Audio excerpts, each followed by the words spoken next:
Hey, hello everybody, and welcome back to KF&JF Podcast.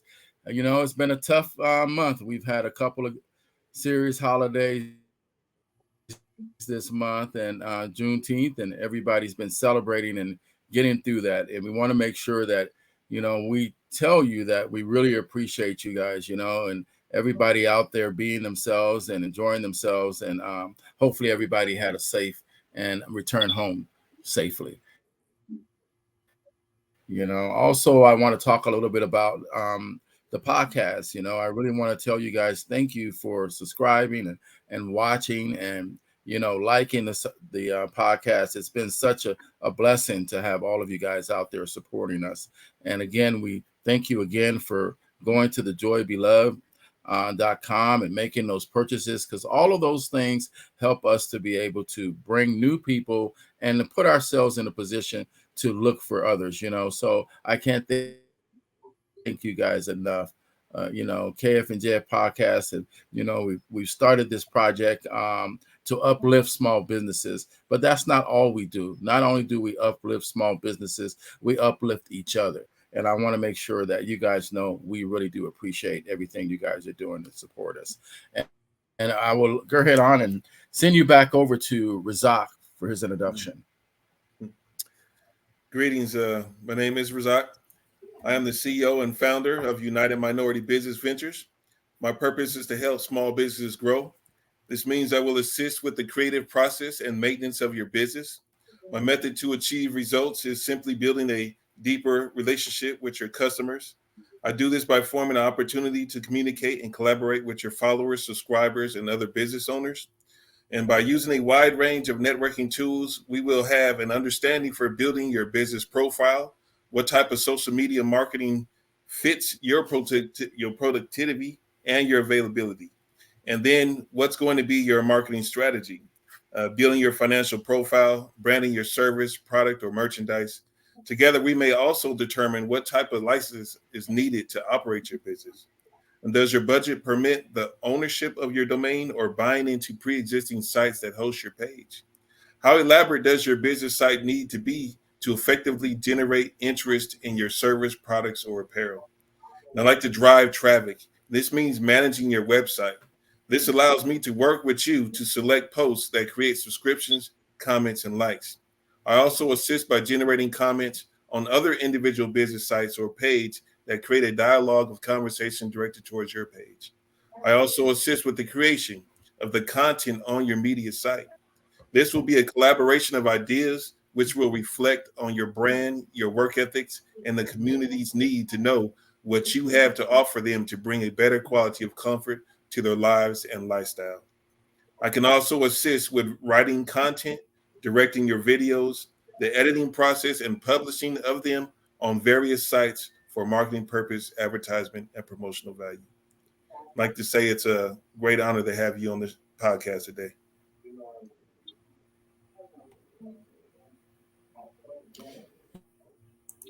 Yeah, I want to go ahead and tell everybody that we really do appreciate, and everybody knows that Razak is doing a lot of hard work, not only for us, but for himself out there to bring these small businesses, to the place that they want to be. And we can't thank him enough for the work that he puts in to make those things happen for us. So let's make sure we show our appreciation to him by calling him, emailing him, or sending him a text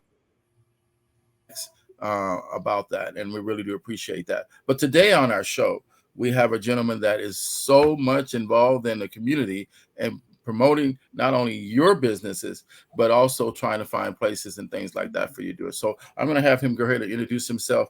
Why don't you do that for us, Dave? Good afternoon, family and friends. My name is Dave Geiger, and I'm a event planner in the neighborhood of Menifee. I've been doing this quite a while for the past 3 or 4 years, off and on, and I've done pretty good in terms of putting together some good opportunities and bringing stuff together for people that wanted to have events that they felt was important to them, and collaborated with other event planners to have some successful events. Um, I like to thank these two brothers and before I go any further, for bringing me into this eventful situation here where we can share this information with all the people in the neighborhoods and surrounding communities. We've actually, I've created this business based off the fact that I was in the military for over 27 years active duty. I'm a logistician by trade. I've given 30 years of military service. And so I took the knowledge that I had from the military and turned it to a small business. Um, I'm not eagerly out there grinding this like most event planners because I don't feel I need to at this point in my life. But I do enjoy doing event plans for people that wants to have it. And I've done some good events, like I've said before, that involve big name artists and things of that nature. So if you're looking for an opportunity to do an event with myself and maybe some other people that I collaborate with, give me a shout out and I'll be willing to help you guys put something together. Thank you. That's a very, first of all, let's make sure we honor and thank you for your service. You know, we really do appreciate that. And we can't tell you how much, you know, that means to us that you have put so much time into protecting us and being away from your family at the same time. That sacrifice is so important. And our younger generation needs to understand that. And I hope we cover some of that going forward. So one of the things I want to ask before I pass it over to Razak real quick is, you know, can you tell us something unique about yourself, something not many people know about you, and something that, you know, we can take to our audience and everything, and let them know that, you know what, everybody is different. Well, for me personally, I'm a giver by heart, you know what I'm saying? So I'm always out there reaching out to try to help somebody in their endeavors when they're trying to do something. So a lot of my time has been devoted to helping people, whether it be family or friends. I'm always reaching out. If I have something that I think I can give you that you don't have to repurchase or something like that, I I share it with you. So I'm that kind of guy. I'm that one that will help you when in times of need, and I'm the one that will help you build yourself up. Where I feel that sometimes we don't share our our knowledge and skills with other people. Where I'm one to give you a hand up, and I'm not going to give you a hand out. I'll give you a hand up. So that's the way I focus my life to continue to grow and to continue to live my life in that direction to give people a hand up and reach back to help others come forward. Right. That's just what we do on the podcast. Say, okay, so let me go ahead and get my questions in. So, thank you for your service in the military. So you did some. Okay, so give us a little bit more history on the origin stories of becoming an event planner. Now, you was doing some things in the military also to make you come from the military to event planning. Yes, sir. So what I've done, I'm pretty much I deal with any type of movement of people, personnel, supplies, anything that deals with the logistical movement of anything. So from being in the military of doing that for that many years, I understood the process of from beginning to end of moving stuff and people and actually setting up these things from beginning to the end and in reverse order depending on what the situation is when with deployments, anything that's dealing with family moves from one place to another. Like I said, me taking that knowledge that I had from logistics, and I tested the waters a little bit as a civilian per se, out to working with a trucking company, to being a manager at a trucking company just to see if I ever something I would like. But it wasn't nothing I really was feeling at that point. So I just stepped away from all of that to just do something that I felt comfortable with and enjoyed, which was pretty much, like I said, helping others and building a small business within the logistics community, which is event planning. Okay. Okay. And okay, so I did some event coordination and for the military before in my past job history. And let me ask you this: how do you approach decision making in your business, and what factors do you consider before making a final choice? Well, the first thing I do, my customers is the one that basically tells me what their requirements are to deal with all aspects of their event. So from that point, I get that information from them, and I find out, the who, what, where, when, and why, how they want this event to transpire.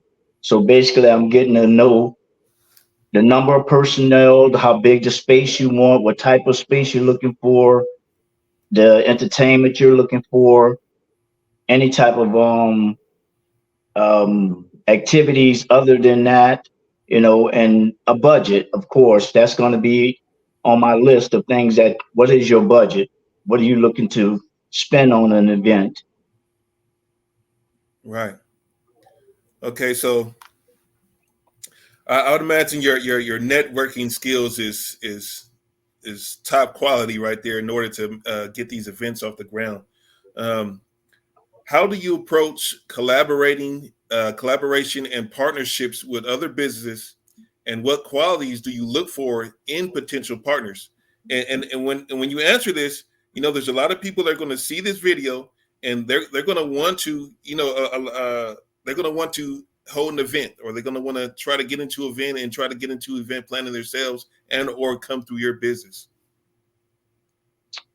Well, in aspects of that, like I said before, I work with when I collaborate. One, we got to kind of be on the same type of line in terms of direction where the customer wants to go.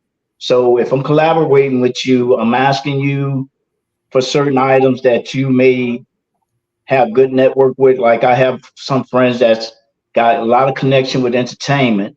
So I go through them to collaborate with different high end artists or something like that to get that, as well as, like I said, within the budget that the person has asked for. And I've been around here for quite a while, for over 10 years now. And one of my biggest thing that I'm still pushing to do, I want to give Menifee something that's done up in LA as well as Pasadena. I want to have them do an annual parade of sort, like the Mardi Gras. I want to have a Mardi Gras out here, and like San Diego has a Mardi Gras. So my goal, and I've done that in the past few years. The city has been on board with it for a while. It's just trying to get the community involved in it. But I think they have a little hesitancy because they think it's all based off of the French quarters of New Orleans. But that's not my goal. So I've been working with the communities off and on, just trying to get them to buy into it to get that done. And I have been talking to a lot of the vendors, or should I say, local restaurants and stuff like that, where they would bring vendors out to actually participate in these things. So I got a lot of that under my belt in terms of networking with those people. At the same time, it's still a challenge dealing with I guess you would say, the community, because it's a diverse community, but yet it's more, you have a lot of seniors and you have a lot of young couples that feel that that type of entertainment may be too grown or too outlandish for to have in this community. So it's still a work in progress. I haven't given up on it, but that's the way I'm going in terms of dealing with collaborations with other people and making sure that we all on the same page when it comes down to getting the job done and making sure the customer is going to be satisfied at the end. Right, because and when having a diverse community, as you had just stated, because that's one of the things I always wondered when they have these events. How do they go with what's the word, the demographics of the area that it's going to be in, as far as, older people, Mm-hmm. younger people, or middle-aged people, I mean, and how do they calculate those odds of who's going to be going to the event, and what type of vendors to have that's going to be appealing for those different age area or days groups, in a collective to go there. And the question that comes with that is, how do you stay connected to the culture and the community with so many variables of having an event?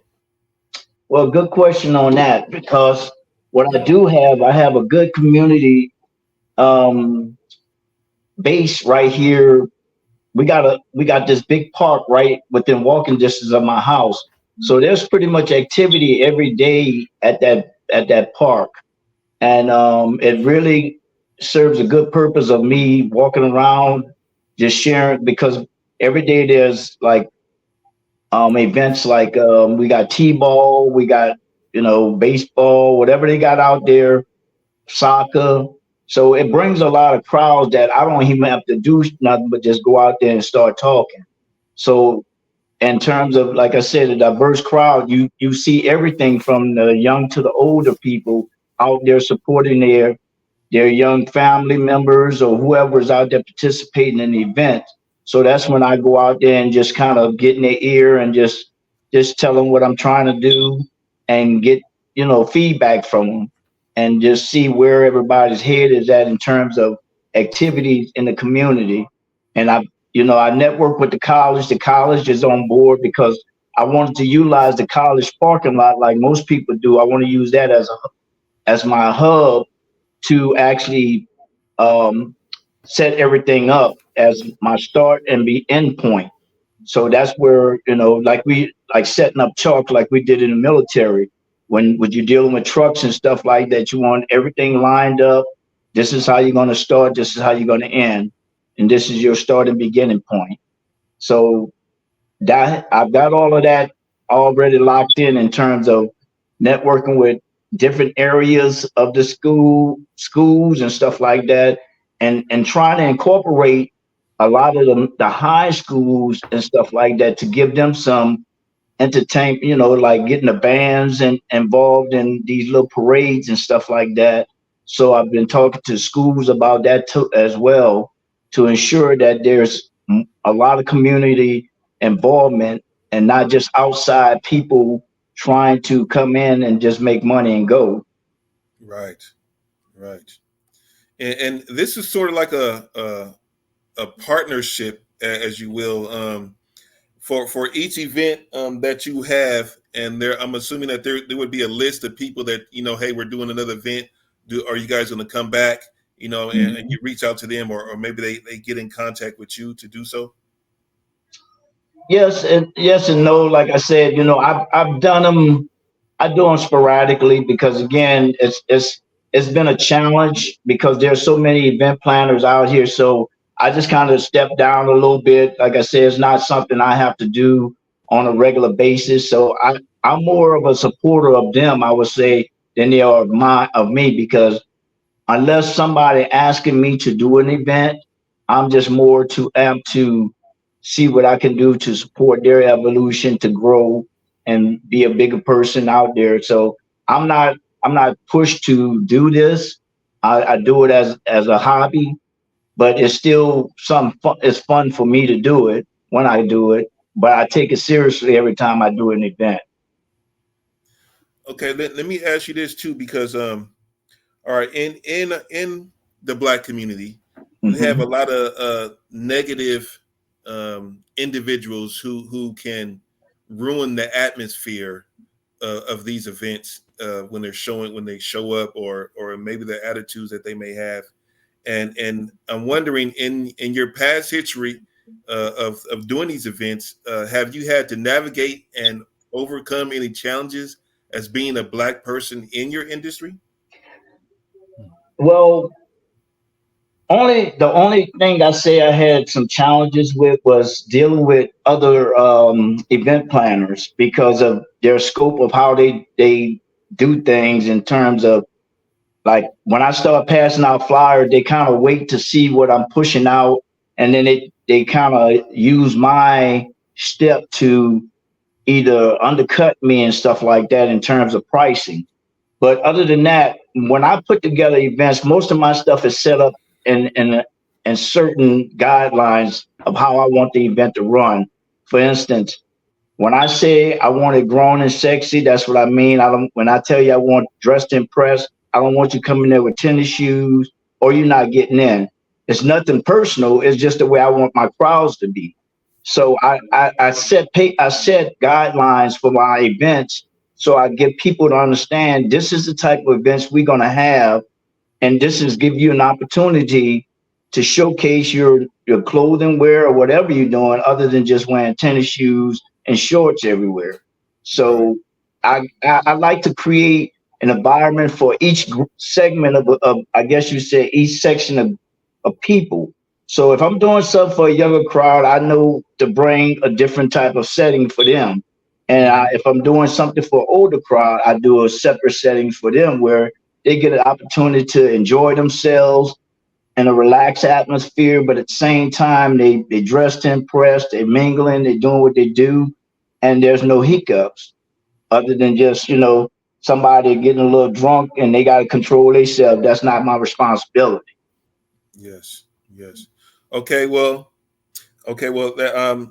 This goes into this. This directly feeds into that. Okay. So, Yeah.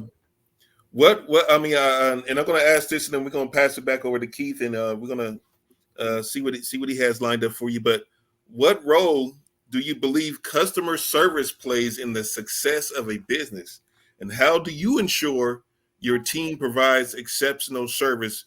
Because I know you have your head on your shoulders, but you also have to rely on other people's professional view of what you want to get accomplished during each event.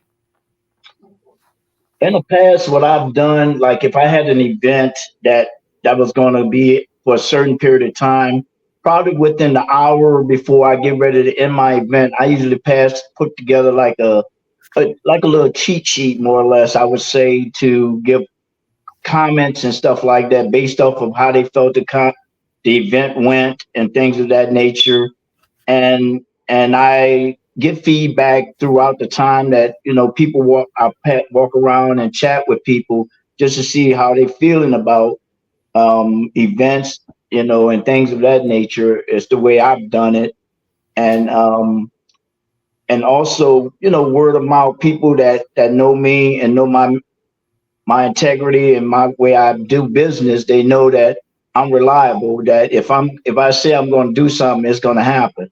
But if it's something that's, if it's challenging, I'll let them know ahead of time that I can't do it. So for me, my goal is to ensure that my customers are satisfied to my ability to promote and enjoy their festivities that they're paying for. So if that's the way it is for me, I would hope that I can do it for other people to ensure that they're getting the satisfaction that they're interested in. Right. Right. Thank you. That and I know that plays a big part in working with people and continuously working with people for to have those callbacks and to continue doing these events. Keith.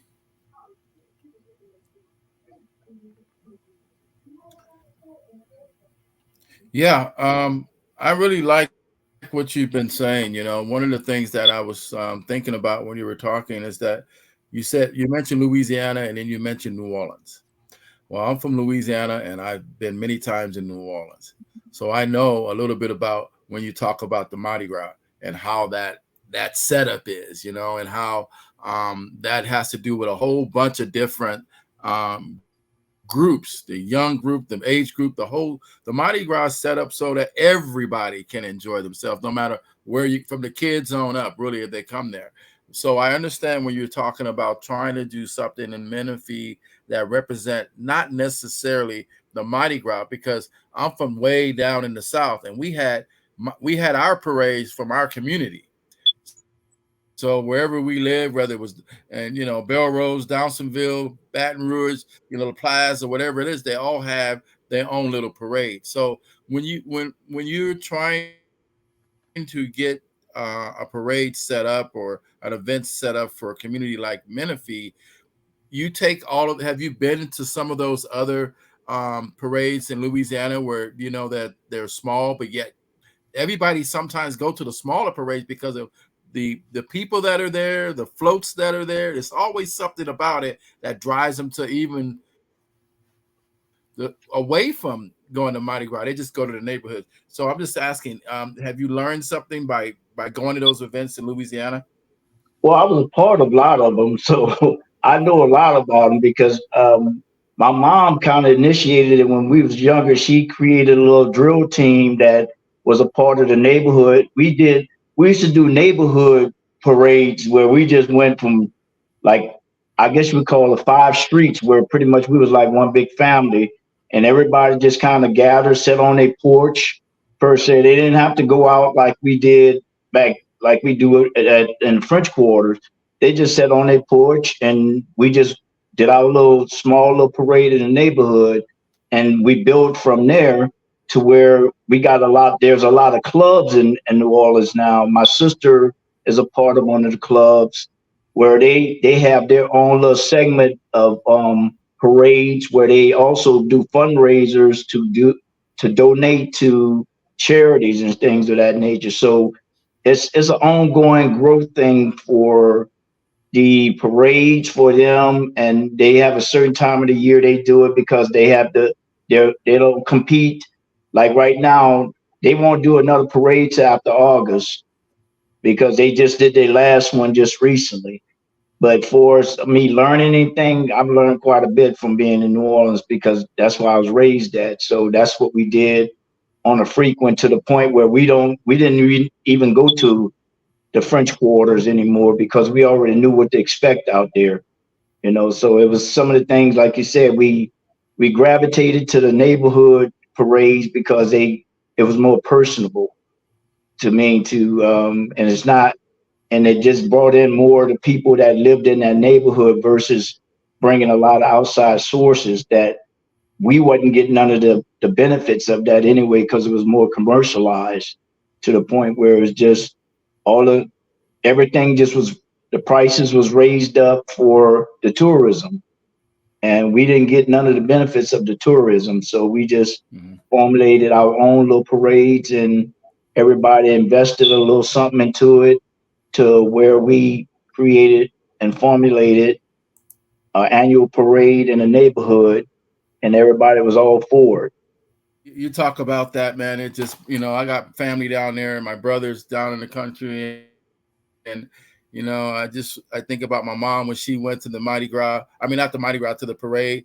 And she says, I'm not driving to New Orleans. I'm going to La Place. They got a parade right down and not far from my house. I'm gonna go sit there. And so it's really is a community based. And Mm-hmm. and I don't know if people here in California or even in Menifee with the diverse group of people there really understand how the South works when it comes to building unity in a neighborhood. You know what I mean? Because the food you buy and everybody else knows who cooking the food. Everybody knows who's the musician that's been in the neighborhood that's singing, and so Mm-hmm. all of those things are important in planning. And I can appreciate you taking those things into account when you're doing that. So let me ask you, what has been a defining moment while you've been, in the process of putting all of that type of stuff together? I think, like I said, me retiring from the military, and I think, you know, I just I just been driven. I've been driven before that, to improve myself in every direction I could in my life. Knowing where I came from to where I'm at right now, I'm satisfied, but I'm not complete. You know what I'm saying? So my goal is to continue to grow and to show others how to grow. So whenever there's an opportunity for, like I said before, to help people expand, I'm pretty much there if they call me, and I share what I can in terms of knowledge and skills because I'm a hands-on kind of person. So I'm self-taught in a lot of aspects of things. I build stuff, and it's one of those growth that I continue to do to continue to learn and build. That's the way I'm doing it right now, to learn and build. Right. Well, One last as thing. black men, that's One how we last have to do it sometimes. Yeah, one Sure. last thing I wanted to share, kind of piggybacking off what you were saying about the neighborhood. Now, when I was in the military, I used to create neighborhood parties.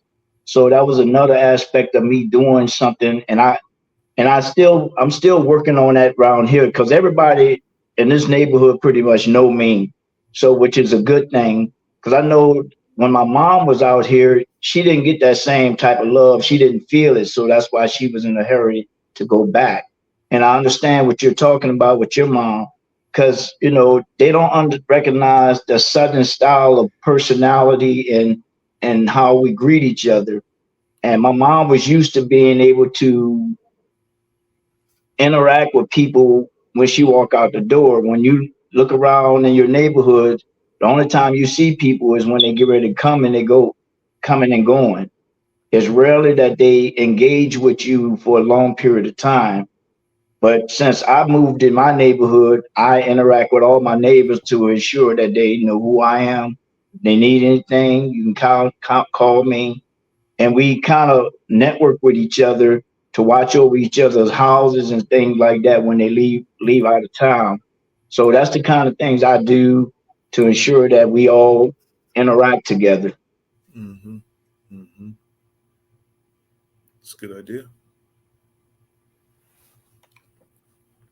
Well, I'm glad. I appreciate you saying that, man, and because you're absolutely right. But what that tells me is it's up to us, the generation of of us, is to instill in our neighborhood by showing them that love and waving at them like they do back home and saying Hmm. hello and saying thank you and all of those things that we know where we come from. That is an absolute a way of we communicating, dealing with each other. But as we have our kids and as our kids have gotten older, they went and bought houses or they moved to these different neighborhoods, and so they didn't bring along that southern hospitality that we were so used to as when we were young. Because I'm thinking about my brother who lives in Atlanta. My mom went out and seen him, but she sat in the house all day because he lives in this nice neighborhood and nobody's running around waving at each other. So she couldn't Right. wait to get back to Yeah. La Paz to talk to her friends that she has in the neighborhood. So, and as you create these planning opportunities for vendors and musicians and things like that, was it a challenge just working with certain musicians or not musician artists or whatever that you ran into that given you some problems? um I would say not because most of the time, like I said, I dealt with people that already had a good networking with artists that I wouldn't have to go out and try to find them per se, other than me trying to see if they would accept the cost that somebody was offering, and depending on how many pieces of band members they wanted, if they wanted something extravagant like a 8-piece band or whatever that was going to cost them, and I just had to let them know up front, the client, that it's going to cost you if you want this. I can get you a 3-piece band for this, and we go from there. So for me, I haven't had any situation where the band didn't show up or things of that nature. That's what you're referring to in terms of them not showing up to actually do the actual entertainment. So I try to stick with folks and that's why I said me networking by going to other people events to share information with them about upcoming events and what they charge or rates and stuff like that. I kind of get that when I'm going to different people events. Like we just had one just recently. It was a Father's Day celebration we just had in Temecula. So that was pretty. It was pretty good. The crowd was. It wasn't as thick as we wanted it to be, but it brought in a lot of, you know, grown people that was able to network together and enjoy themselves in a nice area. We had a good DJ that gave us a good sounding from the beginning to end, and we passed out gifts, and we had best dressed um, father, which I won. So it was pretty entertaining. So we had door prizes and all that good stuff. So that's what we do to try to emerge this thing, as we call it, event planning or doing events for people by showing them that we can give you events that's quality, respectable, enjoyable, and safe. Right. Right. That was all definitely good qualities to have in going to an event. Yeah, I do appreciate that, man, and I think you're onto a good thing with that attitude and with that where you've gotten that from the military. I'm going to pass it back over to Razak, and he has a couple more questions for you. Appreciate it. Right. Okay. I was wondering, Mm-hmm. in the events of like a disruption having and stuff like that, and maybe somebody not coming through as planned, like as in a contingency plan, is what I wrote down. Is can you share a specific example of maybe a time when you had to navigate a crisis or unexpected challenge in your business of making the event, and how did you handle it? Good question. Well, I had one of those when my first little Mardi Gras I had out here, which was probably about 5 years ago. It was because I had hired a band that came. They came from all over the place up in LA, and the lead band member was a teacher for UCLA or USC, one of the two. But he actually had to navigate all the people from all the different parts because they came from the Bay Area down and to do this Mardi Gras segment that I had down here. And what I did have as a backup, I had a DJ, and I guess you would say I had like a music already on a thumb drive. So I had all of that, and then I had all the other things that I was going to do just in case the band didn't come through or they was late. That I can just throw it right into play, and as a contingency, like you were saying. So I always have a plan B. It's going to I'll have a DJ that's already on standby. He'll have his stuff there and already set up. Whether I use them or not, it's kind of like a backup thing for me. And a lot of times I'll use them at the end as the last 2 hours instead at the beginning, give them just to bring the crowd around, and then whatever band I'll have, I'll just go ahead and play, let them do their two sets or whatever the sets I asked for, and then I'll have the DJ finish it off. So that's one of my situations that I dealt with. And as far as like catering, that was one of the challenges that I had, which I had that fixed real quick though. It was just trying to ensure that when I had a caterer who had a propane tank and it happened to be raining that day, but luckily we was able to put it outside right there in front of the building where it wasn't raining on top of him to supply the catering service. So that was an issue that I had to deal with. And because the owners, I didn't know he had a propane tank. I just thought he was going to be able to use the kitchen, which they told him he couldn't use it.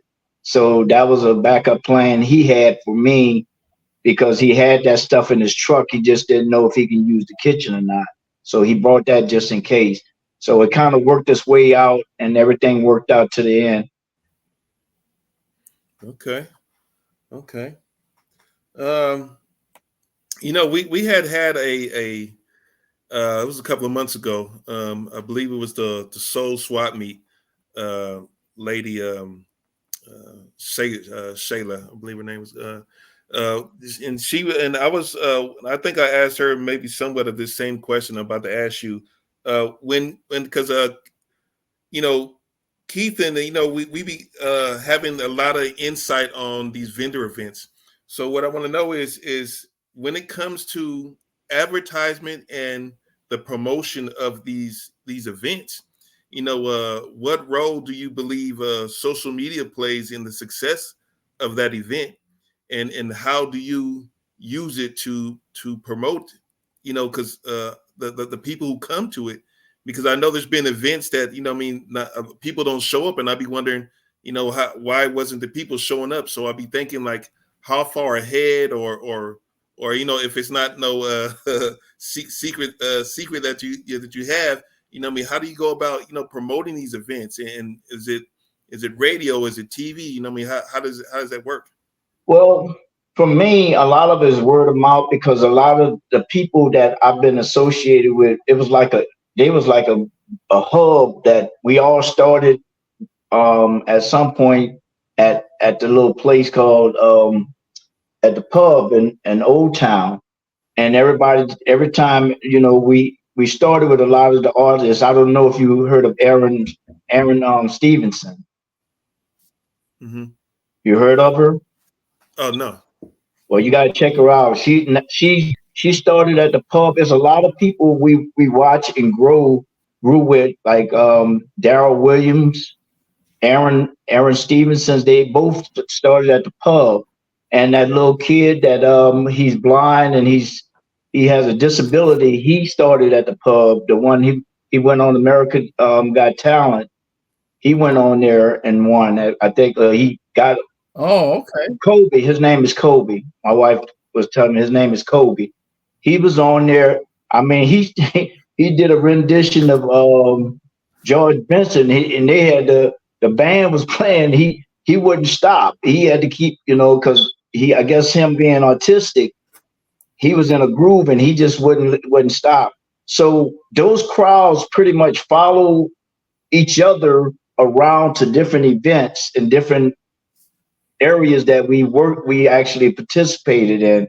So it kind of gets out whenever we doing something, we'll share that information with them, and they spread it out to other people via network or whatever they got, word of mouth, media, and things of that nature. So and so yeah, and so now, like I say, folks like Aaron and Daryl, they bring in a lot of crowds. So they play locally when they're not on the road. So Aaron right now, she don't work her way where she's now singing with Justin Timberlake, mm-hmm. and Dave Cars and all of them. So she's doing her thing. She just did an album promotion in her birthday party in Texas, because that's where she's from, but she lives out here. So that's kind of how I've been doing it for a few years. And I used to do events with a friend of mine named Bill Proctor, who passed away the past couple of years ago. We used to do stuff at this club called Status in Moreno Valley.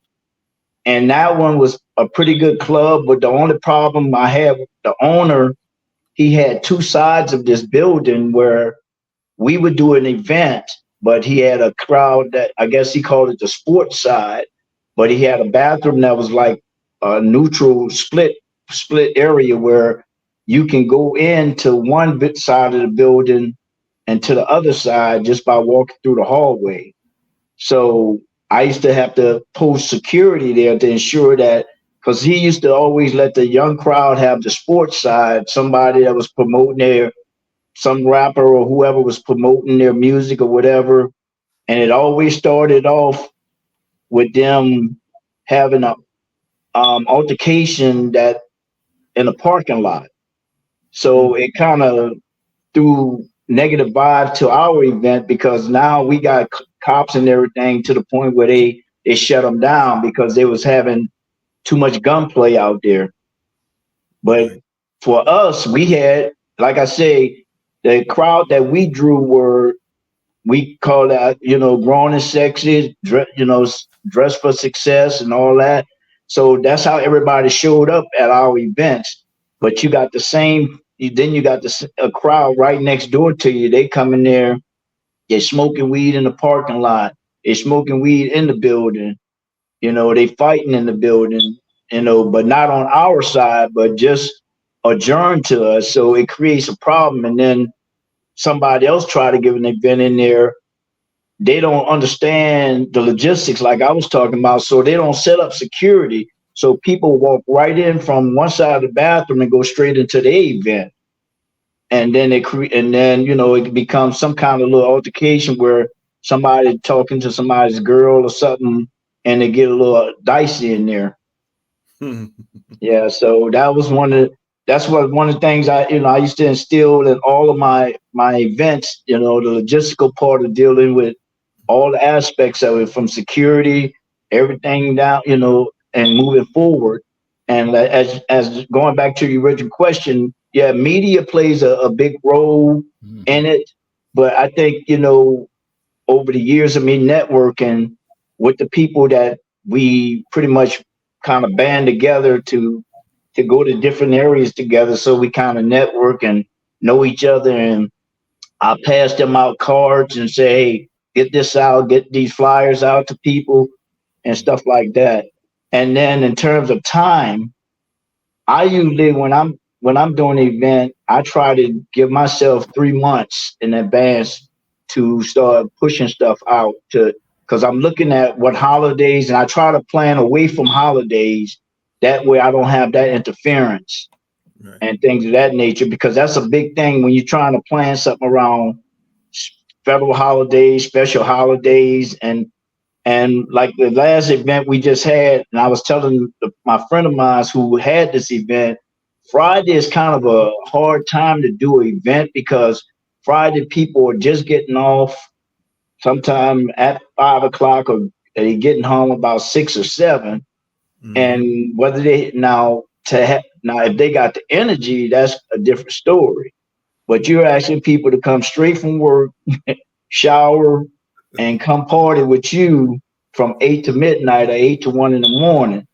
And a lot of time that don't happen because you're talking about we deal with an older crowd. So your expectations of them to show up on a Friday is limited.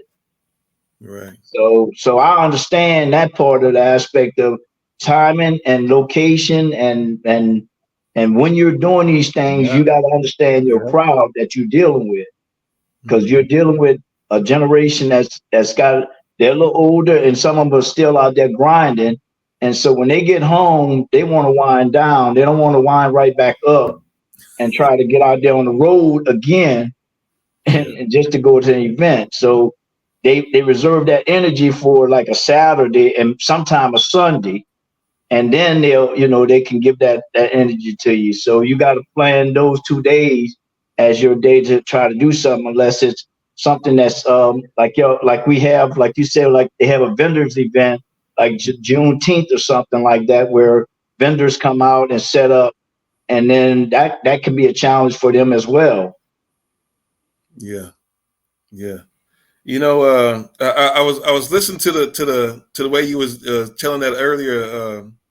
The thing that you was when somebody else was, some other event might be happening. So it's like one, like in the repeating the same location or the same area. If one event goes bad, it affects the next one, because the people who may have you have to lease out the property to the Mm-hmm. land or whatnot, the space. They could be thinking like the last time this happened, altercations happened, or there was drugs, or there was arrests, and that can affect future events. And I want to know how do you think the Black community can better support and uplift each other in support of these events? Well, again, it comes down to strategizing to where I feel like, again, you set guidelines for your event, and I don't, when you said 30 and up, you still kind of leaving a lot of wiggle room for people that's younger than them to try to ease on down in there. So my goal is, I make these guidelines, and especially with your clothing, because it kind of sets a tone for what you're doing. When you're doing events that's for grown-ups, and a dress code and things of that nature, that's what you expect to happen. So if you don't follow your guidelines, and you allow one or two people to slip through the cracks, that creates problems for you, and for your event, because now you're allowing certain things to happen that you didn't want to happen. So my thing is, from a military structure, I like command and control. If you don't have command and control of your event, you're gonna lose it real fast, like. And I've seen that at a lot of my friends' event, because one, like I said, they don't think about the security aspect of everything, which I like. When I do events, I have make sure everybody have armbands when you get in there, because people walk in and out and things of that nature, and I make sure that I put them on to where they can't just slide them off their wrist and hand it to somebody else through some window or some other, depending on the venue that I'm in. And I try to make sure that management is on par with what I'm doing, to ensure that they, what they're doing. If somebody's if they got other doors that I don't know about, that they ensure that those doors are locked and things of that nature. I guess I'm at a logistician. I always plan for what ifs. That's just the way I am. I think about things that a lot of people probably don't worry about at the beginning till it happens. So when I go to an event, I probably have so much extra stuff in my vehicle that people have to run out and buy after the fact. It's just amazing that people don't think about it. Like I said, I have armbands, I have stuff like that. I have make sure I have security at points that I think is necessary. Making sure everything, we have a good extra strategy just in case something happened. I set my tables up where we're not crammed up in with each other. I want everybody to be comfortable. So seating is paramount to me too. I don't try to put everybody on top of each other like you see at a wedding reception, where you have 10 people, 12 people at a 8 people table. So I try to give people space and things of that nature, to ensure that they can enjoy themselves, and make sure that everybody's comfortable in that aspect. So again, to kind of answer your question in a different way, um, I think each person, as we as a community trying to do special events or something like that, we just need to share our knowledge with each other. It shouldn't be so much a competition, but sharing knowledge, because we all want to go to these events that's going to be fun filled for us and enjoyable. But if we look at it as a competition all the time, it's going to always be a challenge for us. But that's just my perspective of it. Because, like I said, I'm a giving person, so I'm gonna give you knowledge. I'm gonna share what I can with you to help build you. And if that works for you, fine. If it don't, it ain't for everybody. I just tell everybody, do what you can, what you can, do what you can with it. You know, some stuff I learn on the fly, some things I know from years of experience, and that's just the way it is. And well, that you're going right on track with these questions right here. So through your experiences from the I guess I'd say from the military, 30 years of service, and maybe even before you came through the military, or maybe in sequence to now, doing events and being responsible for these mass productions on these projects. What would you say a life lesson that you have learned has been so far? To treat each event as its own element. You can't try to set everything based off of what you did in the last one. It's going to always be different challenges. You're dealing with different customers, and my biggest thing is to ensure that you understand the requirements before you start it. If you don't understand the requirement, don't just jump out there because you see the dollar sign, because a lot of that stuff may be beyond your capabilities, and you just doing it because you thinking that you can, and then you put yourself in a catch-22. Now you're obligated because you're under contract. So my thing is to make sure you understand the requirements and that you're able to fulfill them, because if not, you're gonna find yourself coming up short, and you're gonna look bad every time. And the word's gonna get out that you're not reliable. Hmm. Right. Right. So You don't want that starting your career off, huh? yeah, so that's my biggest thing. And sit down, be comfortable with your clients. Make sure that y'all have a good understanding of what you can. Like, sometimes, if it's your first event or whatever, you got to treat each one individually. You can't say, well, last time I did it this way. That's not that person event. So you got to listen to that person and understand what their requirements are, and go with what they got, and make sure that it's within a budget that they can afford. Don't give them high expectations of you going to get the Gap band when they're going to get somebody that just got a two-piece band, for the low budget they got. So you just got to ensure that they know what their budget is, and let them know what is possible for that budget. And then you can go from there. So you sound like a man who's well traveled. Well traveled. You've been around. And I'm pretty sure you get to travel and move around in the military. You've been doing everything that you set out to do. Once you started saying, "Hey, I'm going to get this event coordination and planning together as a business," when you got out the military, or even while you were still in the military, what a kind of a bucket list would you have right now? But that you're setting up for as things to do, or goals to accomplish in the near future.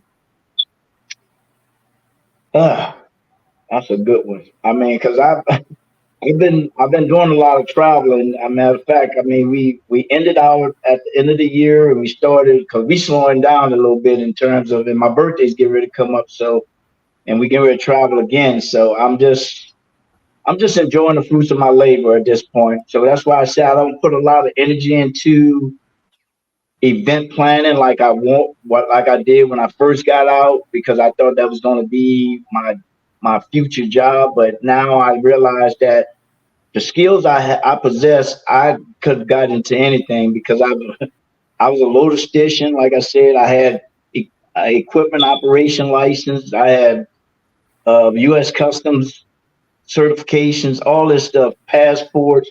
So I had a flux of jobs I could have jumped into, but I just, once I got out and sat still for a minute, that's the first thing I did. I had to sit still to understand what my life is going to be after, because it takes is a issue with transitioning from the military for a lot of us, and that's the biggest thing that I see happening, where we fall off if we don't have something to do right away. So I had to sit myself still and understand my financial life goals, my life, and where I was at that point, and what I'm capable of doing, and when I want to do it. And I realized when I retired that because I didn't do a lot of crazy spending and stuff like that when I first got out the military, that I was living my best life. I didn't need a job. So that was a blessing that a lot of my colleagues and friends couldn't say. I retired, and then I didn't have to go to work. A lot of people, they bought all these toys and stuff while they was in the military, and then they had to pay for those toys because they no longer getting that extra money that they was getting in the military. And so they had to jump right. They couldn't really take their boots off and sit still. They had to take their boots off and put that suit on and jump right into it, and without a break. So I just understood, I guess, life from my struggles from when I was younger to what I wanted and how I go about getting it. And I didn't squander that stuff when I did it. So, I got when I retired, I got a degree, and lit- and that I really didn't use it, but I got it because I thought it was an accomplishment that I wanted to have. So, and it applies to pretty much everything we've been talking about, which my degree is in organizational leadership. Oh, So that was a new program that came on board probably in the last 7 years, I would say.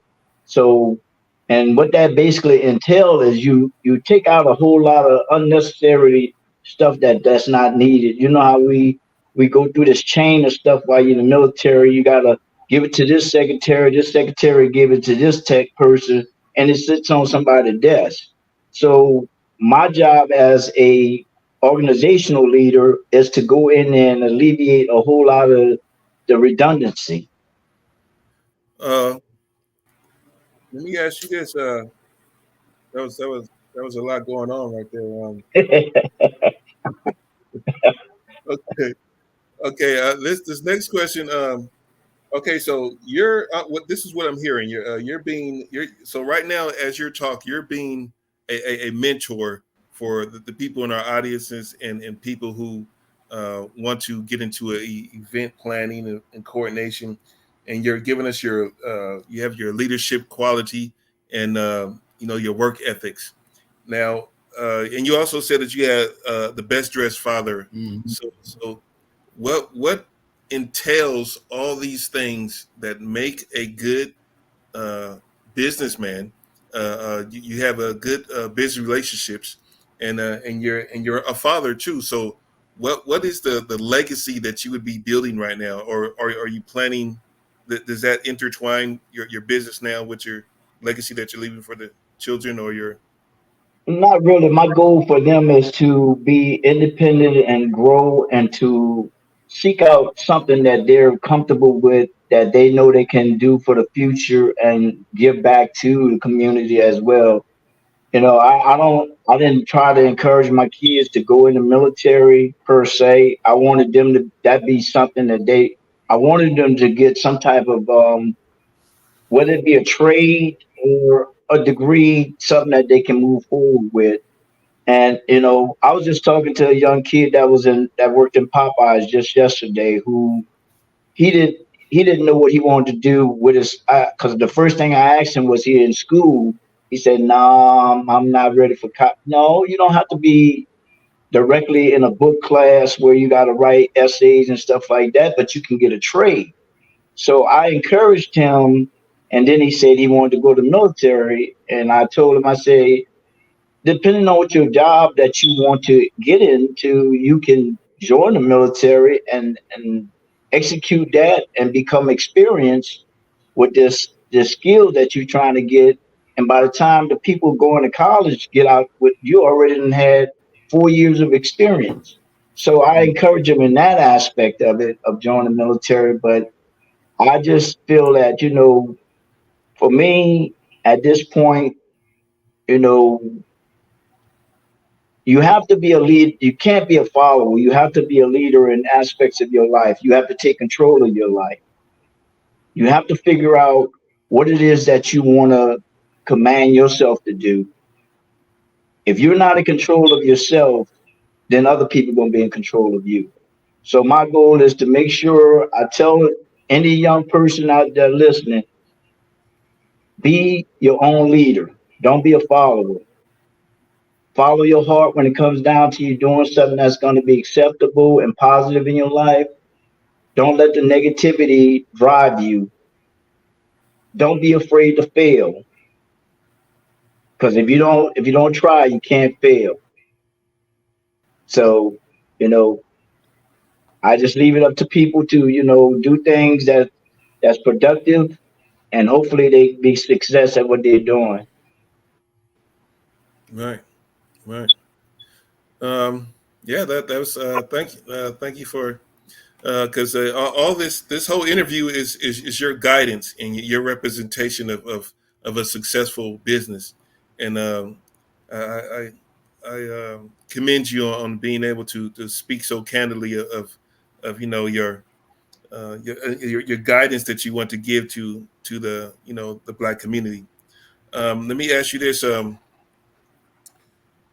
it comes to the finances of your business, how do you?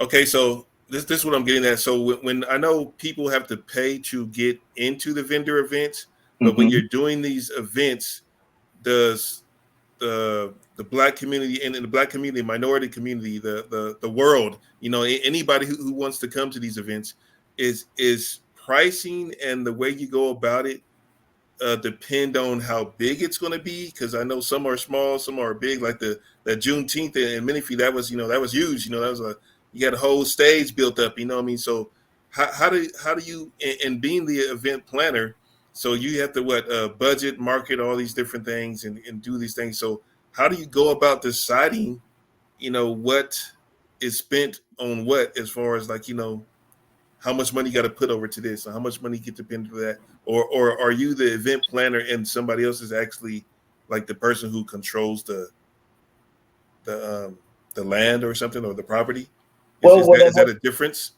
It makes a difference, and location. Like I say, location is everything. But like I said, I've found a few locations that I share with people to do events at. Like I had my 60th birthday at this at this lodge in Lake Elsinore.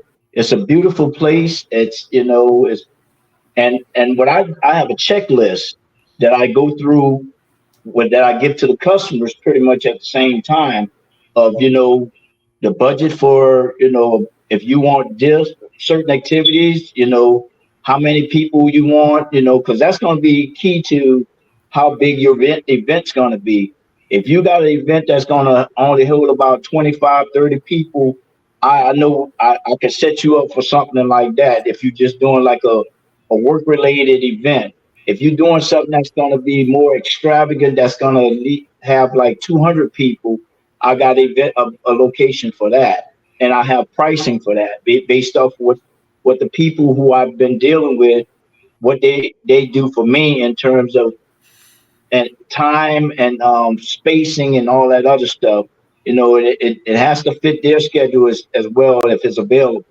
So if that's the first thing I do, like I say, when the customer comes to me, I need the dates, times, and all that stuff so I can allocate this, see if I can get these spaces that they're looking for the possibility of doing the event at that place and what activity they want in terms of. And so I give them, at that point, I'm looking to give them a budget if they don't already have one to know what they need to put up and how far out they're giving me to do it. That's the biggest thing. If it's a short fuse one, then I'm gonna be I'm gonna charge you a little extra because now we pushing everything in a short time. So if you give me a lot of time to work on something, then I got time to you can change your mind on certain things and things of that nature. But once I lock this stuff in, if it's short fuse, you locked in. So that's the way it works in the game. And Right. I get my percent off the top of that based off the budget. Okay. Okay. Yeah. Yeah. We'll we'll let somebody have to call you up to find out what all those the percentages and extra. Oh, that's Well, because they vary. I could tell you what the standard is. Just before by we being on. So the standard for event planners, they average anywhere from 18% and up. So it depends on what you're doing and how extravagant you're putting out there. Like I say, that's the standard. 18 and up, 18% and up. Mhm. So you look at, depending on what your 18% or whatever it is, I could be making anywhere from $2,000 to $5,000 off that event, depending on what the event is. Right. Right. So So that's So, where that's about how when you was talking about how I budget, it's based off mhm. of what you're budgeting for, what your event's going to cost to do everything. That's where I get my money at off of that. And that's a summary or estimated overall outcome of revenue coming back.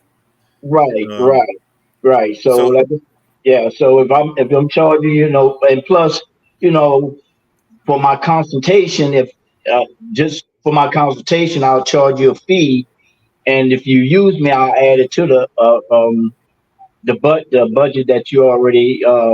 But if you don't use me, you got to pay me my consultation fee, and you can go about your business.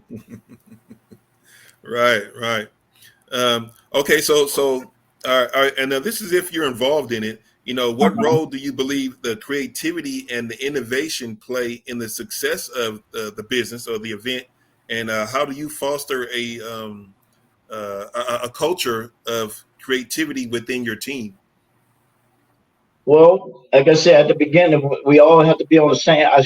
I have meetings throughout the event and before the event starts to ensure that everybody still have on the same page. If there's no hiccups, like I said, to eliminate these problems that occur on the day of events. So I like to ensure that I have a meeting, you know, short times like once a week, or just to ensure nothing's changed to to the lead in on that event. So that's the way I continue to control the event and make sure that everything's going to go smoothly by ensuring that from the start that we have continued communications with each other between the customers and the immediate people that's going to be involved in setting up and putting together stuff at catering, whatever, going to be making sure there's no hiccups on any areas of that aspects of it. So that's what I do in terms of making sure that I have good control of the situation to make sure it's smooth by having weekly meetings. Okay. Okay, I'm going to ask you this question right here, and then I'm going to pass it on to Keith after that, and see what he has for you. Um, okay, well, actually, this is well, it might be two questions, but says how does a person how does a person know when these events are going to be held? Like you said, about 3 months out. So it's like, okay, so let me use an example. So the KF&JF podcast, so we're talking to you right now. So let's say that you're about to have an event, but or how do we would know that you're having an event, so we can maybe talk with you and say like, hey, let's cover the event, as far as doing the interviews for the people, as far as doing taking pictures of the events and of that nature. How do we know? How would we know that you're having this event other than like last moment, or is there like a website that is set up? Is it what is the word of mouth of how we would know Well, beforehand? I had initially started a website, but I took it down because I wasn't really, like I said, I wasn't feeling it as much as I was. But so my position is, again, is more or less I network with the people that's already been that I know that's a continued following, pretty much, that goes to all the location, and then I share that information with them at the very beginning, so they know that 3 months out, even if I'm not from the beginning, I let them know that I said, hey, I'm getting ready to do an event on this date. So I give them kind of a early start on trying to plan for that date, and then I start pushing out something probably a month from within that 3 months. I start pushing out um, some information updates to let them know that I'm doing the event to people via emails that I know or and things of that nature. And then I may post up stuff on my Facebook account to show that I'm having the event. So that's what I'll do in the interim of getting close to the actual dates. So it's not um, actual last minute. It's giving people time to plan for it if they plan on attending. And then as I get closer, then I'll know pricing because I'll start knowing based off of everything that I'm trying to put into the event, how much it would cost me to put the event on and how much I can charge or I should charge to either break even or make a profit. Okay. Okay. Oh, I hear that. I hear that. So actually, a lot entails getting people to get into the actual event. Yes, Uh, sir. can you share some of the biggest misconceptions people may have about your business? Event planning and putting these events on, and how do you address them? Like what is people just really just don't know? Like people don't realize what goes on when you have to put on these events. They're thinking that they can just pay for stuff and then everything just automatically fall in place.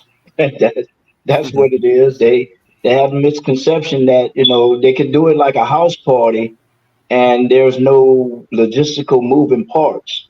And even at a house party, you have moving parts that you have to be concerned about. Like I said, I know I understand all of the legal aspects of stuff that I know that could happen. So as a homeowner, you're responsible for your guests, whether you know it or not. If something happened at your house, if a person drunk leaves your house and gets in an accident, the last place they was at, they're going to be calling. And you can be held liable for an incident like that if you didn't know that. So those are logistical things I know that I usually have. Like if I'm having something at my house or something like that, I'll set up porta johns outside because I don't want people running throughout my house all over the place trying to use bathrooms. So I try to Mm. set up things that I know is logistically needed when you're having events at your house that you don't normally have for large crowds. And these are things you have to set up with the city. These are licenses, right? What's that? To set up the events and get like porta potties or something like that. And, Well, no, not for if you're doing something at your house, you don't need it. You just order them. You just order them through the vendors to bring them porta potties out in front. And what you do, you let your neighbors know you have an event, so it won't be as the music get loud and stuff like that. They won't be you know getting upset because they understand that you have an event. So I usually like let the neighbors know that I'm doing an event like a couple of months out. Whatever I'm doing, I give them heads up so they know when that day come and they start hearing a whole bunch of noise at my house that yeah he having his event. That's what they know, and I have and some of them come to the event, so it's kind of like a no brainer. does that apply for these big events too? I mean, isn't there some kind of licensing Now that you depend needed? on yeah. So when you mention licensing. Hmm. Licensing again, it depends on the location because most of the places that I've been to, they're already licensed. The only thing they'll need for you to pay for is your own insurance. So that's one of the biggest things that people don't realize that you got to have insurance. That's one of the biggest thing that people don't realize. You got to have insurance for events Okay. Okay. because if you don't have insurance, like I say, if you have a fight in one of these places and somebody break furniture or hurt somebody in there, you're liable. So you have to have event insurance. You can get them. You get them for like a 1 day. You can get a 1 day license, 1 day thing. It costs you somewhere neighborhood of $150 to $300, depending on how much of time you need and what you're doing there. And Okay. as you mentioned before, now you can also get a license for a 1 day liquor license if folks didn't know that. But you have to go to the ABC, alcohol, tobacco, and firearm, alcohol, tobacco, whatever it is. You have to go there up in Riverside and get a 1 day license, and to show, and it has to have something that's related to either some type of fundraiser or something that they can, they're willing to give you a license for, like an event, like people. you see happens all the time out here where people, what you do in terms of when you have sales, you got to sell tickets. You don't sell at a bar ticket for, you don't sell cash for liquor. You sell tickets for a drink. Mm. So Yeah. that's one of the things that you do when you have, when you controlling liquor or a 1 day liquor license. That's the way you get around all of the heaviness of being able to fight with people about you not having a liquor license. So you can get one for 1 day, but you can't sell it directly like you do at a bar where you got cash exchange with a bartender. You have to sell tickets like you. I don't know if you guys been out there to like a winery that they had like where they sell you tickets and then you take your tickets to the people and they give you a glass of wine for the tickets, and that's how you have Uh, to do it. You did, yeah. They do that a lot at some of the events too. If you and I've been to an event was it was done like that for a New Year's celebration where they sold the tickets, and then you buy the tickets, and then you go up to the counter, and each ticket was worth anywhere from $2 to $5, depending on how they set it up. well, the winery that's right up Keith's alley right there, Keith.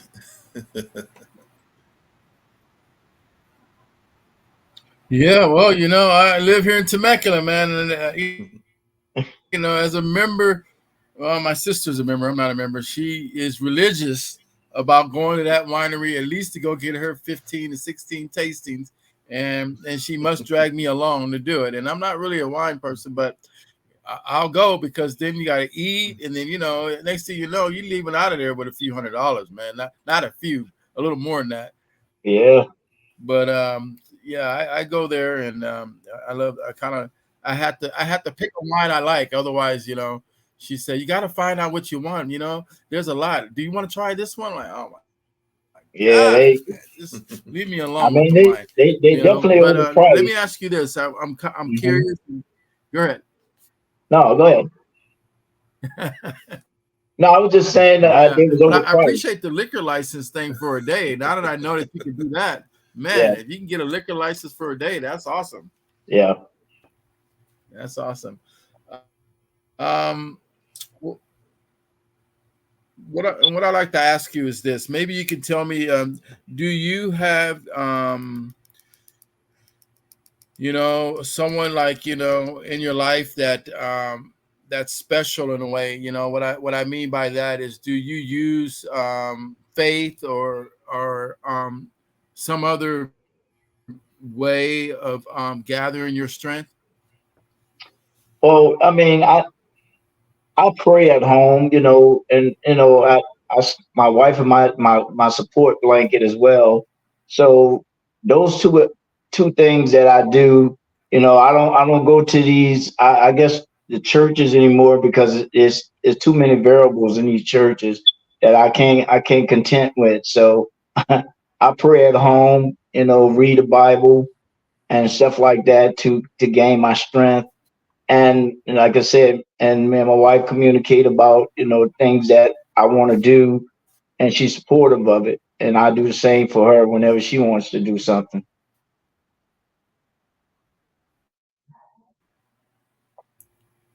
Yeah, yeah, I think those things are important. I just think that however you get your strength, whatever you do to maintain that, it's to each his own in doing that. But the fact that you do find a way to build on it is an important part. Especially with your military background and having to go overseas and always thinking about all of the contingency plans as that would come with that type of job and whatnot. So when you're going about your day and now that you're not like this is not like your main job to do, Mhm. what are some of the things and hobbies and stuff that you do that kind of gives you a little bit of relaxation? I'm a craft kind of guy, so I I built the one of a kind, which I'm a proud to patent it. I got a mobile fire pit that I built. So I'm technical in a sense, but like I said, I'm self-taught.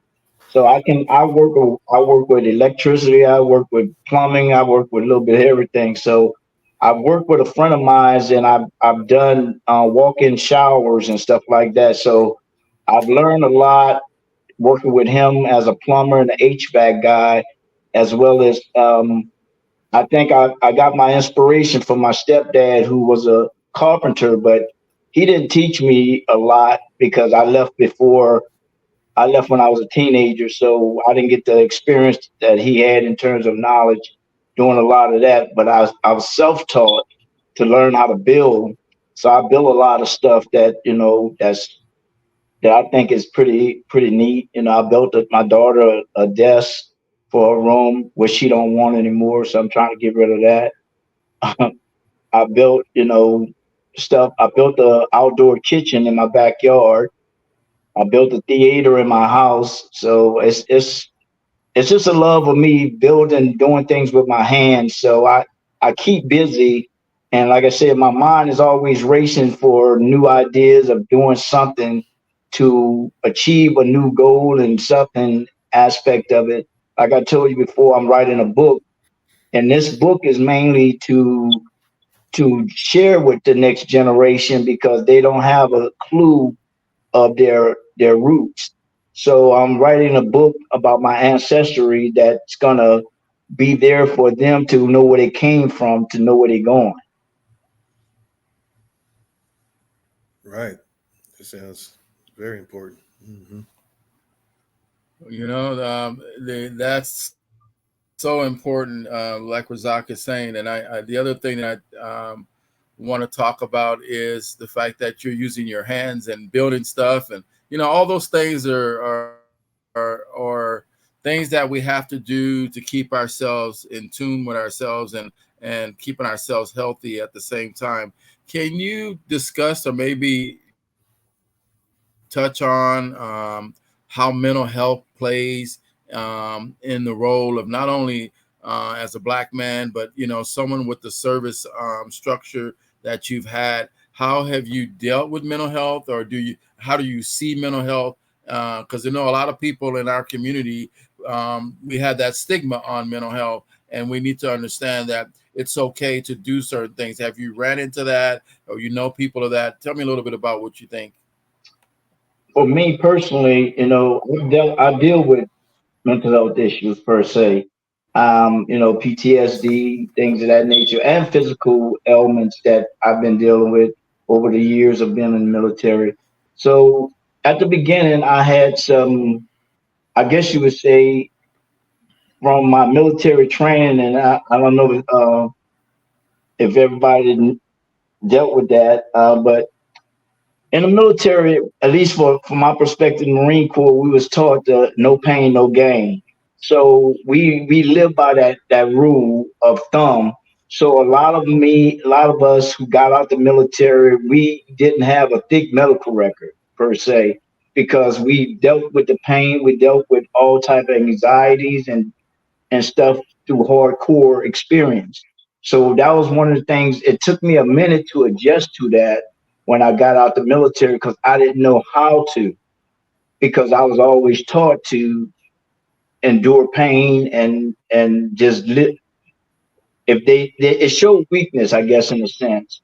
So we was taught that if you was a wounded, they call you wounded warrior, or they call you whatever, weak, if you couldn't take a little pain or whatever while you was in active duty. So you know I was able to sustain that mentality throughout my career and went through knee injuries and all that other stuff and still perform at a high rate. But at the same time, when I got out and I realized that, I no longer have to carry that pack on my back. And the first thing I needed to do was seek help. So the challenge was me accepting the fact that I did have issues because I didn't realize I had issues, because I thought, again, that my military training taught me how to deal with issues, but it didn't, because while you're in the military, everything is structured. Once you get out the military, that structure changes because you no longer have that top to bottom thing. You got everything around you that don't fall in place the way you expect it to.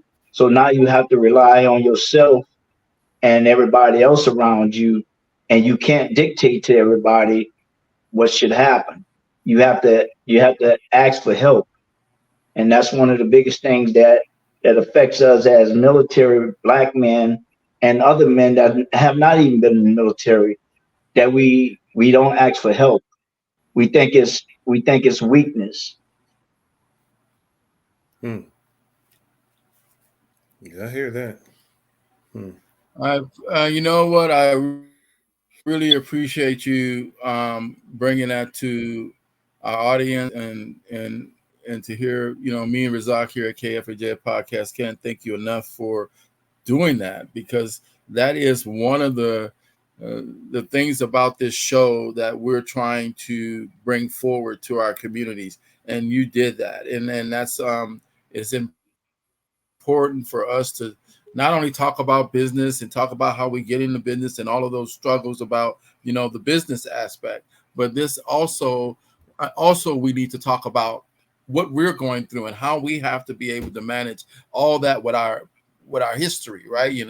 What we come to the table with, and everybody comes to the table in their entrepreneurial experience and their journey with different things: the military background, the Marine Corps, the Navy, the Army. It's like we've talked to people in all of those different branches, and there's always something. Even the regular folks always have something they come to the table with in their business, and we need to be able to put that out there to let them know that you still can succeed, you still can have dreams, you still can have the ability to create opportunity for yourself, and you've shown us that. And I think that that's such an important factor, and I again appreciate you taking that into consideration and doing that. I also like to be able to ask you to talk about some things that you may think we didn't ask, some questions that maybe you have on your mind that you would like to get out to the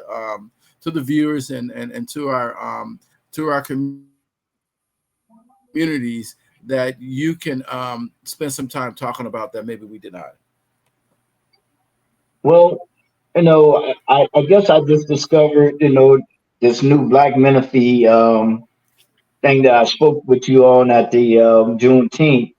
That seems to be a good networking for people that's entrepreneurs, new business owners, or people who've been in business for a while, and they usually hold that on a Wednesday night. That at this little restaurant across the, I forget the name of it, but it's right off of Scott Road and a little plaza right off of Scott and Hahn.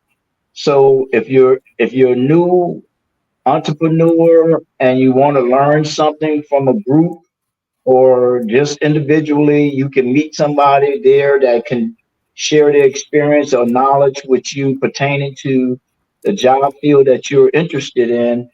Then you should go to that um, little meeting that they have on Wednesday nights at this restaurant, and it's under the Black Menifee. So if you not register with Black Menifee, try to register yourself on Black Menifee to gain some access to that group of people who are pretty much they're business owners, they're entrepreneurs, they're everything that's been around for a while, and you don't realize that there's a whole bunch of Black people out here that has a lot of professions out here that you need, but you just haven't gotten in touch with them. So Black Menifee has that, like I said, this meeting every Wednesday night to share benefits with you that could help anybody that's trying to get out there and start a business, or just to get into business with somebody and either work for them or something of that nature. Maybe they got a job opening that you may need to get you started. So I just think that as a group, as a Black group, or family that we need to grow together, like you said, and to share information with each other that's beneficial. Don't always have your hand out to just to receive something, but to give something. Mm, I like that. Mm-hmm. I think that's well said in that way. And I like to be able to ask you about how do you see the podcast and being on the podcast. I don't know if this is your first time or if you've done podcasts before. I hope that we ask questions that challenge you a little bit, but also show you that the interest that we have in trying to build a community through the podcast and a networking environment. Can you talk a little bit about the podcast in that way? Hey, this has been my first, but I enjoyed it. It's very educational, very much good questions that I was able to put some thought into to answer them, and I think it gives a good leeway to anybody that's trying to learn something or want to learn something. And I definitely would recommend it to anybody that has some thoughts that they feel like they want to share information that's positive, that's going to help lead us down the right path, because we don't have enough of this where we have people of color that's doing podcasts that's going to generate this kind of feeling or entertainment that's going to let you open up yourself to a a positive stream of information without there being a lot of negative feedback. And if there is, you just got to be able to work with it. But at the same time, if you don't ask, you don't know. And you can't grow if you don't know. So you got to ask questions.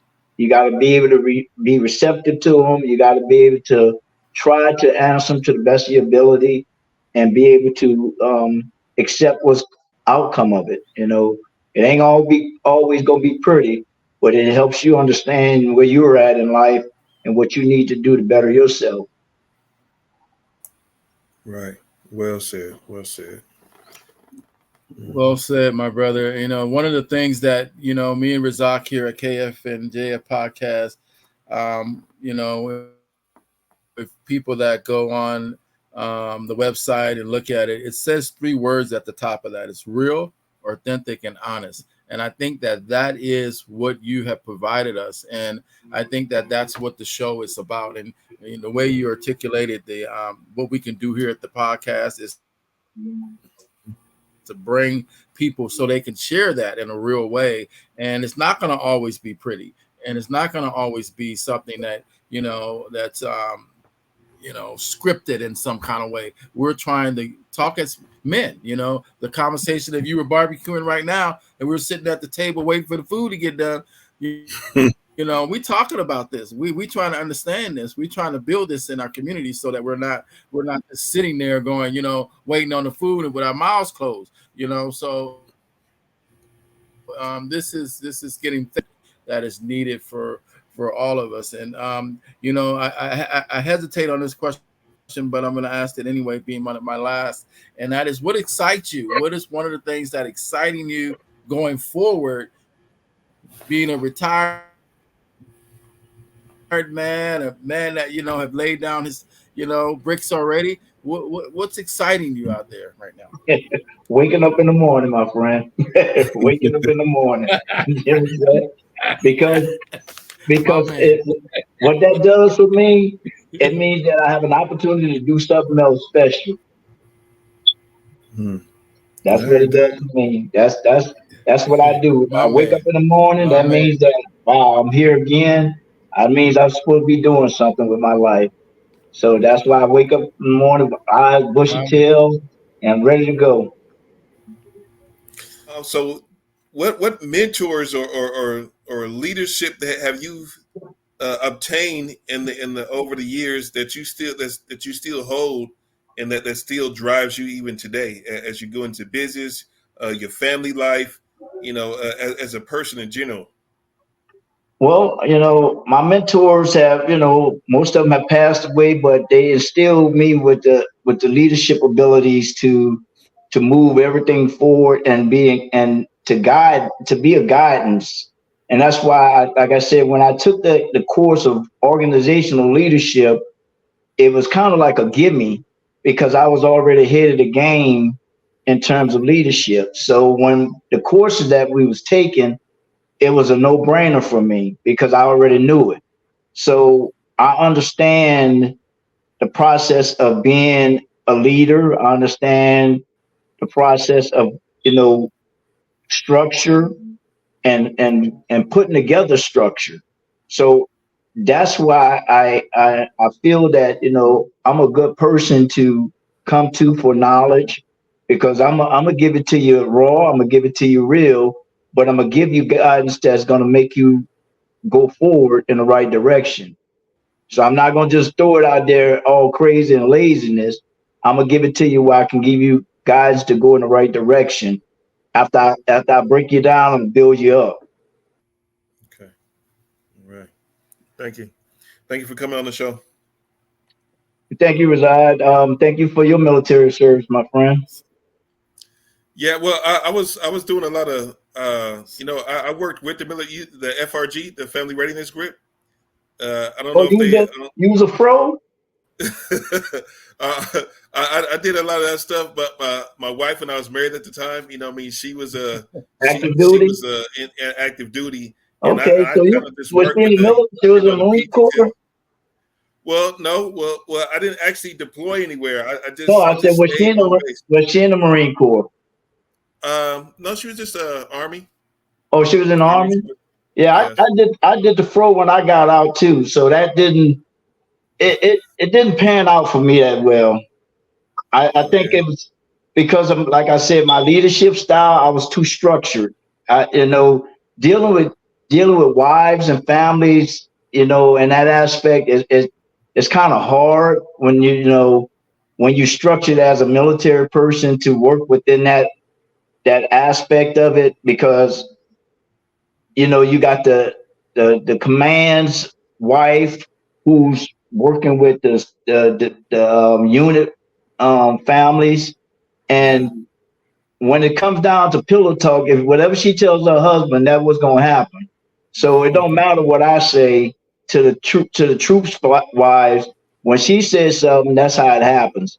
So when you worked as a fro, I know you probably had your challenges with the dependent wives and things of that nature. You understand what I'm talking about. So I know it didn't last long for me. It lasted about 6 months at best because I just wasn't built for it. It just didn't work well for me. They say I was too, I guess, gun ho at it, but I felt like I was being worked too hard for that. I was retired. That at that time they called it retire retain.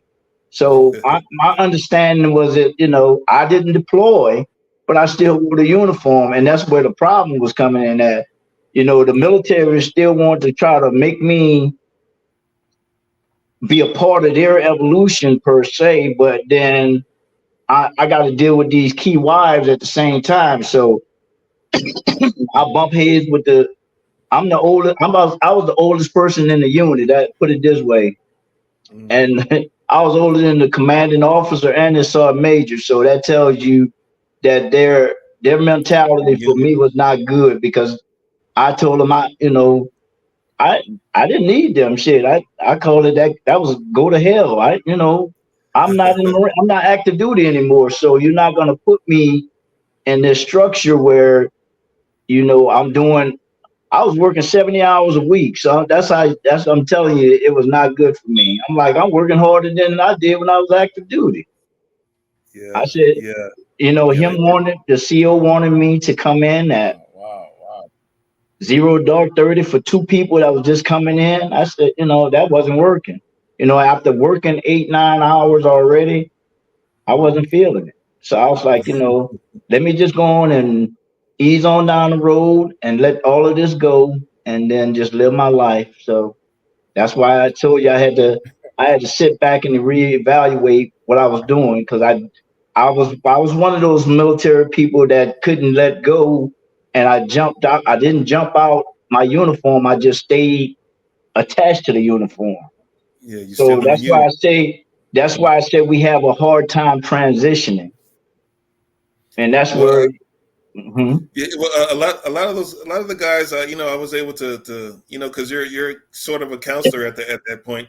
I mean, a lot of the people that were going through something, this that's the weirdest thing about this the KF&JF podcast. That we're doing. We actually do have a lot of service members, in the Mhm. Black community that people may not even. That's something that I wasn't aware of at the time beforehand getting into the podcasting, that we was going to run across so many military men, and females, what I mean? And I can just imagine, and I'm listening to all these guys, even with the Navy, the Air Force, Marines, Army. So it's like, well, whether you're active or reserved and you still, catch deployment, you coming home. So when I was doing my event coordination, I was doing the going away ceremonies when they're deploying, and the families, they come in, they need different things, and they're saying different things, and you just I gotta internalize that, keep it to myself, and then go and talk to the wife at the time, what I mean, and then she's going through her thing, and then there's always that balance, like he was saying, Mhm. of being being in service of your unit. I should make sure, and the company that you're in, versus, what I mean, saying, okay, well, this is the wife, and we're going to have our own time, and we're not going to even talk about work. What I mean? But Right. it always intertwines, because she had PTSD too. What I mean? So, and we had a little service dog and all that type of Right, stuff. right. So there's a lot of things I had to deal with being with her at the same time, and it just goes to say that when you're doing these different little things, you try to get involved. There's always the element of your mental. Yes, sir. What have you been going through?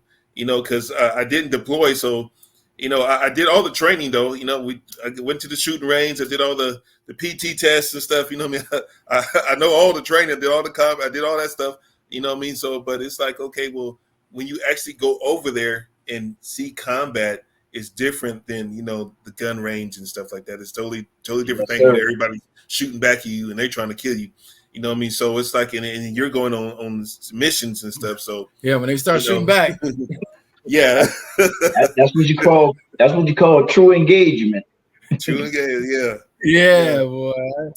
You're like, yeah. oh, It was you good running. though. It was good Hey, though. wait a minute. Yeah, yeah. It's crazy though. I mean, but even time you do also have your mishaps on the range, and during training, there's always somebody who thinks they could do it their own way, and Oh yeah. outside of what's been structured for years, you still want to Mhm. do it your own way. So I mean, I just understand exactly what you're talking about. You know, but maybe we can get together and have something. We have some other service members. I'm thinking maybe we should have like a conference call or something like that, a conference meeting, and maybe talk about that. What I mean, have a podcast on the military of black men in the military service. What Yeah. I mean, because That may be good. I know that it's more. Um, there Well, is some kind of let's biasness, just say, prejudice there let's just too. say, let's do it this way. Let's just say people of color, because I've shared my life and time with people of color. I wouldn't just Mhm. focus it on just black people per se, because Right. a lot of my friends are Hispanic per se, Hispanic, Puerto Rican, whatever they want to call themselves. But I said people of color because we all been structured and we all been struck with something that we mentally that we had to go through, but we all grew together as a family and brotherhood and sisterhood that creates that bond with us. So I don't want to disillusion myself and thinking that it's all just black people that has these issues. Right. So I know all of these brothers that I stood around, white guys that we were willing to die for each other, that kind of structure. Hmm. So that's why I say it that way and I understand your purpose of what you're doing, but if I was to have that, I feel like I'm alleviating some of the people or limiting myself to just a group that just not the only people that have that issue. And I know that I would want to share this information with the people that I feel I care about. Right. So Right. that's why I say it that way. So I have a lot of friends that I do, like I said, I do backyard parties all the time with these same people. And that comes to my event. I go to the events and stuff like that, but they're not all black. So Well, invite them too. Invite them too. oh yeah, and that's what I'm saying. That's why I said I didn't want it to just be when you said a lot of black, black military people. I just why I said people of color, so we can have a broader space for everybody that don't have it don't be uncomfortable when they're out there. They just know that this is about all brotherhood and sisterhood that we're trying to bring together to show and bond with and pass on something to the next generation so everybody get a little piece of the pie. Right. Right. Well, and having something like that put together, whoever you invite, whoever you want to bring into the conversation, that's totally up to who you invite. If there's like you said, there's other people who have maybe not presented themselves to the podcast, or maybe we haven't seen them because we a lot of our guests are from the vendor shows, so maybe we haven't ran into them yet. But if you know somebody, invite them to the show or refer them to us, and we'll see Well, about getting him an interview too, or, well, or her.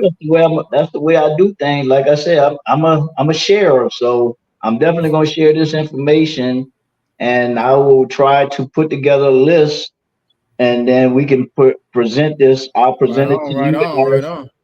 and then we can probably do something of that magnitude where we got a group, like a group Zoom meeting, stuff like that. Because I just tried to do a a unit reunion. It went kind of south, but it still happened with another group. But that's water under the bridge. But I bowed down and let them do what they did because it got too political, where everybody was emotional about it. So I just let it go. But the foundation was there to bring all of these old Marines together that hadn't seen each other in years just one more time because everybody ain't promised tomorrow, so you want to get to see them again. That we grew up in the military together, so a lot of them flew out from all as far as the East Coast to come out here for a 3-day event. So that kind of thing. So Yeah, that's challenging. yeah, I kind of miss those little gatherings they used to have, these little ceremonies and stuff like that. Man, it was real. There's a lot of stories, a lot of history, a lot of emotion, and a lot of people that come from actual combat and from just being on the side of the spouse of the person with the the mental health issues, and or the not as you said, not even acknowledging that they had an issue that needs to be addressed, and just in Right. denial. That's where you have And I know it's just out of suicide and alcohol and abuses, yeah, domestic abuse it's just one around. of those things that you don't realize because you're still structured. That's just what it is. You understand structure, so while you active duty, you know you got to get up at this time in the morning. You know what time you get off, or you don't know what time you get off, but at this time you need to be here, there, and there, and there. But once you get out of the military, you don't have that structure anymore. So now you got all this open space in your head that you have to content with. You got like, okay, now what do I do? So Mhm. that's when your psyche start to get into you, where you're like, okay, I ain't got to get up to go to this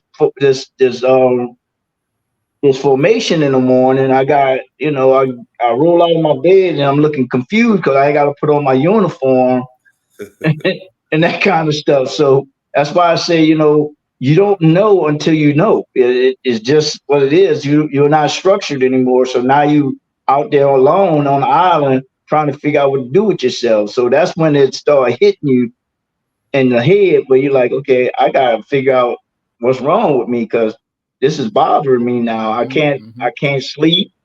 I'm getting up early in the morning, like I gotta do something when I really don't have to do nothing. And you know, I'm starting to have flashback from shit that happened whatever years ago or war Yeah. zone or whatever. Because now you got time to think. That's the whole part. That's part of it. You got all this idle time to think that you didn't have when you was active duty because you were structured to the point where all you did was you knew you getting up in the morning, you get ready to go to work, you do your job all day, you come home and you chill and get ready for that again the next day. Now you don't have that anymore. Yeah, I know. I would just like to Well, say, for all those people with PTSD, serious cases or even minor, I know this 4th of July coming up. For my wife at the time, I mean that was a serious issue for her. Oh, 4th of July, hearing all that popping, and I, you I, know, I, I like to share this with you. My wife, she can vouch for me. Dude, I couldn't handle it. I cried, dude, because and the sounds and everything. We was at a big event in Arizona, and I was breaking down. I didn't understand why. I really yeah, couldn't. yeah, And so yeah, it's real. You don't realize what's going on with your body and your mind at that time because all you hearing explosions and shit going off, and then you start challenging that negative energy to something that you wasn't ready for. trying to find some place to duck and cover at. Exactly. That's it. That's my wife, when I was married at the time. That's what she had did, and it. I knew she had it. There was other incidents where I knew she had it, but I was there. I had to talk her out of her. Like, hey, you're not back over there. You know what I mean? This is 4th of Right. July. The kids are out there. They're. We was at a family. We had a whole bunch of family around too, and we was in the house, and she was.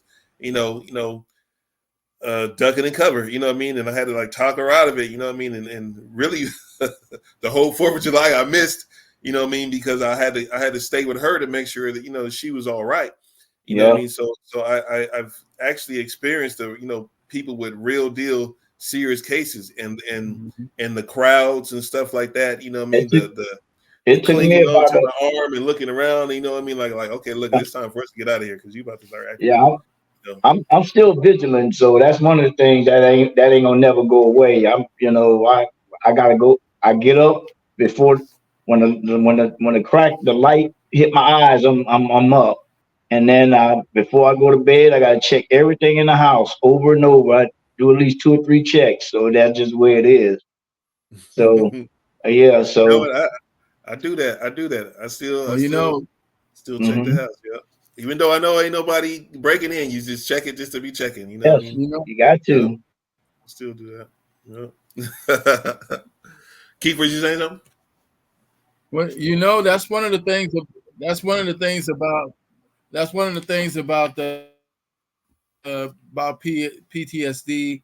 And my brother has PTSD. My grandfather back in the day, they called it shell shock. It used to Oh be yeah, called shell shock, that's what it's called. and and he had it for from World War II. So I think that what Razak is talking about in bringing people together with the military background, regardless of their nationality, is having the conversation about the stigma of mental health and trying to bring Hmm. forward the things that maybe you have in common, and maybe some of the things that you may be going through that the other person have been through. So that I think that having that kind of group or conversation is important, and I think me and Razak will work on that in our Hmm. planning of some of the other projects that we have to do that.